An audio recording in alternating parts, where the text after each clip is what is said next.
భారత్ లో ప్రవేశించి అరాచకం సృష్టించేందుకు కుట్ర పన్నిన తీవ్రవాదుల్ని మట్టుపెట్టిన భారత భద్రతా బలగాలకు అభినందనలు తెలిపారు రక్షణ శాఖ మాజీ సహాయ మంత్రి పళ్లెంరాజు. టెర్రరిజం వల్ల భారత్ చాలా నష్టపోయిందని పఠాన్ కోట్ ఉరి దాడులే దీనికి నిదర్శనమన్నారు. స్ట్రైక్స్ లైన్ ఆఫ్ కంట్రోల్ దాటి ఈ టెర్రరిస్ట్ క్యాంప్స్ ని అటాక్ చేస్తూ ఈ సర్జికల్ స్ట్రైక్స్ చేసి చాలా బాగా చేసినందుకు, విజయవంతంగా చేసినందుకు కూడా వాళ్ళని అభినందిస్తున్నాను. గతంలో కూడా ఇటువంటి ఇన్సిడెంట్స్ జరిగినప్పుడు ఇండియా రెస్ట్రెయింట్ ఎక్సర్సైజ్ చేసింది.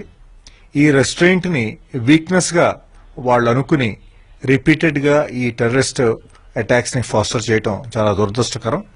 అయితే పఠాన్కోట్ ఇన్సిడెంట్ తర్వాత ఈ మధ్యనే జరిగిన ఉరి ఇన్సిడెంట్ తర్వాత కూడా జరిగిన ఇన్సిడెంట్స్ ను బట్టి ఒక నిర్ణయానికి వచ్చి ఇటువంటి ఆపరేషన్ ని విజయవంతంగా మరి సాధించినందుకు మన ఆర్మ్డ్ ఫోర్సెస్ కి నేను కృతజ్ఞతలు, అభినందనలు తెలుపుకుంటూ, దీనివల్ల ఒక స్ట్రాంగ్ మెసేజ్ పాకిస్తాన్కి వెళ్ళింది.